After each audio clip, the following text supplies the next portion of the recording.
দেখা না দিলে বন্ধু কথা কইও না। কাকে বলেছেন? আমাদের ওই পিনাকি ভট্টাচার্য এবং এই সাংবাদিক ইলিয়াস সাহেবকে বলেছেন যে, দেখা না দিলে কথা কইও না। তার মানে উনি কি কাকে বলেছেন এটা? ব্যারিস্টার আল মামুন রাসেল আপনার কাছে আজকে জামায়াতের আমির তিনি বলেছেন আওয়ামী লীগের পথে হাঁটছে সরকার, ফ্যাসিবাদের বিরুদ্ধে প্রতিরোধ গড়ে তোলার আহ্বান তিনি জানিয়েছেন। তিনি বলেন ফ্যাসিবাদ একটি ভাইরাস, যে এই ভাইরাসের সংক্রমিত হবে সেই ফ্যাসিস্ট। আজকে ডিপ্লোমা ইঞ্জিনিয়ার্স ইনস্টিটিউটে একটি অনুষ্ঠানে তিনি এই কথা বলেছেন এবং তিনি আরও বলেছেন একটি বিশেষ দেশকে খুশি করতে গিয়ে বর্তমান সরকার বিভিন্ন অপকর্ম করছে। এর অংশ হিসেবে জুলাই স্মৃতি জাদুঘর থেকে অনেক গুরুত্বপূর্ণ তথ্য সরিয়ে ফেলা হয়েছে।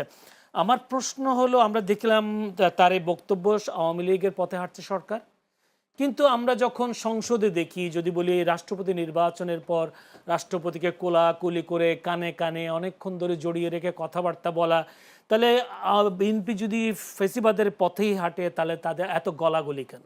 দেখেন, আমি এটা সহ কয়েকটা বিষয় নিয়ে একটু আসি। প্রথম কথা হচ্ছে, আমার সহ-আলোচক ফারুক ভাই বলল যে ওয়ারেন্ট অফ প্রেসিডেন্টের কথা বললো, যে একটা এমপি কিভাবে একটা ইউনিটকে ফুল দিয়ে বরণ করে নিতে পারে, এটা মানে তার সাথে যায় না। কিন্তু ব্যাপার হচ্ছে, আমরা যখন মাননীয় প্রধানমন্ত্রীকে দেখি উনি সাধারণ বিমানে চলাচল করেন যাত্রীদের সাথে, তখন আমরা তো বলতে পারি না যে এই যে আপনি অন্য দেশে বড় বড় দেশেরা তারা পার্সোনাল বিমান ব্যবহার করে, আপনি পার্সোনাল বিমান ব্যবহার করেন না কেন? আপনি তো তাহলে প্রধানমন্ত্রী হওয়ার মতো যোগ্যতা আপনার নেই। আপনি তো বুঝেন না এটা কোথা প্রোটোকল দিতে হবে।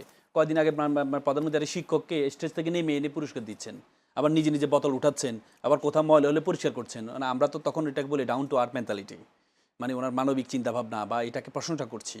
কিন্তু একটা এমপি যখন একটা ইউনো বা একটা একে ফুল দিয়ে বরণ করে নিচ্ছে, একটা এমপি যখন একটা মানে এর সাথে একটা চা দোকানে বসে চা খাচ্ছেন, এটাকে আমরা মনে করি যে না, উনি ওয়ারেন্ট অফ প্রেসিডেন্টকে ফলো করছেন না, করছেন না। এগুলো আসলে মানসিকতার চিন্তা, মানসিকতার সমস্যা। আমি মনে করি এই ডাউন টু আর্থ মেন্টালিটি সকলে থাকতে হবে। আপনি তো জনগণের ভোটে নির্বাচিত হয়েছেন, আপনাকে প্রত্যেকটা বিষয়ে আপনাকে ডাউন টু আর্থ মেন্টালিটি যদি থাকে, আপনি সামনে এগিয়ে যেতে পারবেন। তারপরে দেখেন, নুরুল হক নুরু সাহেব আজকে কি বলেছেন জানেন? উনি আজকে বলেছেন যে দেখা না দিলে বন্ধু কথা কইও না। কাকে বলেছেন? আমাদের ওই পিনাকি ভট্টাচার্য এবং এই সাংবাদিক ইলিয়াস সাহেবকে বলেছেন যে দেখা না দিলে কথা কইও না। তার মানে উনি কি কাকে বলেছেন এটা? উনি তো তাহলে আমাদের প্রধানমন্ত্রীকে ব্যঙ্গাত্ম করেছেন। প্রধানমন্ত্রী তো 17 বছর দেখা দেন নাই, তার মানে কি উনি কথা বলতে পারেন নাই? উনি কথা বলেছেন না? আজকে পিনাকি দাদারা, তারপরে হচ্ছে সাংবাদিক ইলিয়াসরা কেন দেশ ত্যাগ করেছেন? কিসের জন্য? যে কারণে প্রধানমন্ত্রী দেশ ত্যাগ করেছেন, সে কারণেই তারা দেশ করেছেন। এই গণঅভ্যুত্থানে তাদের অবদানকে আমরা অস্বীকার করতে পারবো? তো সুতরাং না দেখা দিলে কথা বলতে পারবা না, এটা কার ভাষা? এটা কার ভাষা? এটা তো ছাত্রলীগের সভাপতি সাদ্দামের মুখে আমরা এই কথাটা সবসময় শুনতাম, যে তারেক রহমান সাহেবকে বলতে, দেখা না দিলে বন্ধু কথা কইও না, লন্ডন থেকে কথা কইও না, এই কথাগুলো।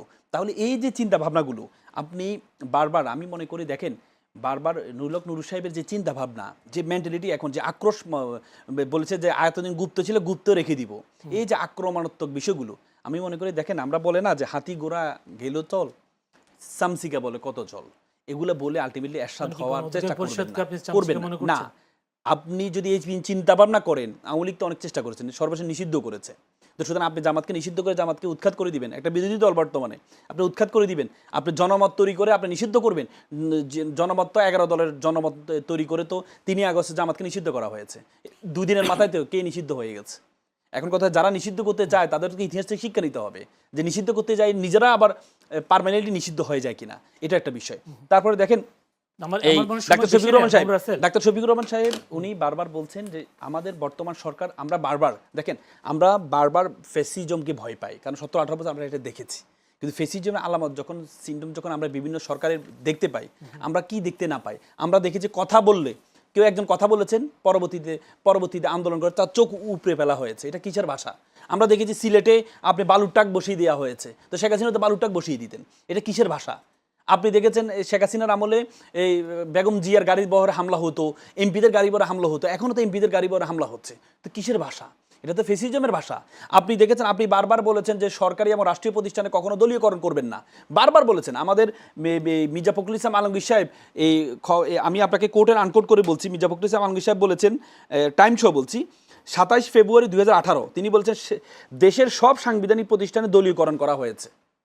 তিনি বলেছেন দলীয়করণ করা হয়েছে, কিন্তু আপনি কি দেখেছেন? দেশের সাংবিধানিক প্রতিষ্ঠানগুলো দেখেন, রাষ্ট্রীয় প্রতিষ্ঠানগুলো দেখেন, প্রত্যেকটা প্রতিষ্ঠানে আপনি দলীয়করণ করা হয়েছে, অথচ ওনাদের ঐতিহ্যপথ এটা ছিল না। তো তাহলে এগুলো কিসের আলামত? এগুলো কিসের আলামত? এগুলো তো ফ্যাসিজমের আলামত। একদিনে তো ফ্যাসিজম তৈরি হয় না। এখন বিরোধী দলের যে গণঅভ্যুত্থানের পরে যে একটা ম্যাসাকার অবস্থা, তার মানে কি? বোঝানোর জন্য দলীয় লোকদের তার মানে কি আপনি একটা সুয়েটার ব্যবসায়ী, ঋণ খেলাবি, তাকে বাংলাদেশ ব্যাংকের গভর্নর বানায় দিবেন? এই যোগ্য ব্যক্তি আর বাংলাদেশ অর্থনীতিবিদ বাংলাদেশে নিয়ে বিএনপি করে? আপনি সরকারি দলের লোক বসান, সমস্যা নেই তো। আপনি আপনার মতাদর্শের লোক বসান, কিন্তু যোগ্য লোককে বসান। আপনি যে 12টা সরকারি প্রতিষ্ঠানে যে আপনি এই করলেন, বিভিন্ন বিএনপির উপবিষয়ক সম্পাদক, আপনি বিভিন্ন এই পানি বিষয়ক সম্পাদককে আপনি বানাইলেন হচ্ছে এই এই সংস্থার প্রধান হিসেবে। তো আপনি তো এগুলো করতে পারেন না। আপনি যখন এগুলো অযোগ্য ব্যক্তি থেকে করবেন, দলীয়করণ করবেন, তো এগুলোতে প্রশ্ন আসবে। এভাবে দলীয়করণ করতে করতে করতে ফ্যাসিজম তৈরি হয়েছে। তো সুতরাং এগুলো তো বলতে হবে। যদি না বলা হয় তাহলে তো আলটিমেটলি আগের মতো শেখ হাসিনার মতো হয়ে যেতে হবে। মানে একই কথা, মানে মুখে এক কথা কাজে আরেক কথা, এরকম একটা কথা বলা হচ্ছে জামায়াত আমিরকে। যেমন বলা হচ্ছে ফ্যাসিবাদ, বা তাদের সাথে গলাগলি কোলাকুলি, এই বিষয়গুলো। না, গলাগলি আপনি যখন একই সংসদে করবেন, আপনি যখন একই সংসদে থাকবেন, একই সংসদে মুখোমুখি তো বসবেন, আপনি তাদের সাথে কথা বলবেন। তার মানে কি আমি তার রাজনৈতিক তার যে ভুলগুলো আছে, তাকে ত্রুটিগুলো ধরেই দিব, তার মানে তার সাথে আমি কথা বলবো না? এটা তো হচ্ছে আগের মতো বিরোধী দল হয়ে গেল।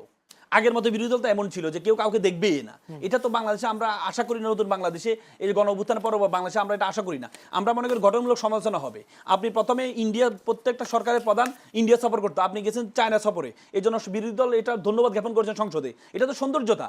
আপনি যেখানে ভালো কাজ করবেন সেখানে আপনাকে প্রমোট করা হবে। আপনি খারাপ কাজ করলে আপনাকে নিন্দা করা হবে। যাতে আপনি যেমন 18 ক যুক্ত করেছিলেন আপনি ব্যাংক খাতে, পরবর্তীতে বিরোধী দলের বিরোধের মুখে আপনি 18 ক থেকে ফেরত আসছেন। তার মানে সরকারি দলের গঠনমূলক সমালোচনা করতে হবে। যেটা ভালো ভালোকে ভালো বলতে হবে, খারাপকে খারাপ বলতে হবে।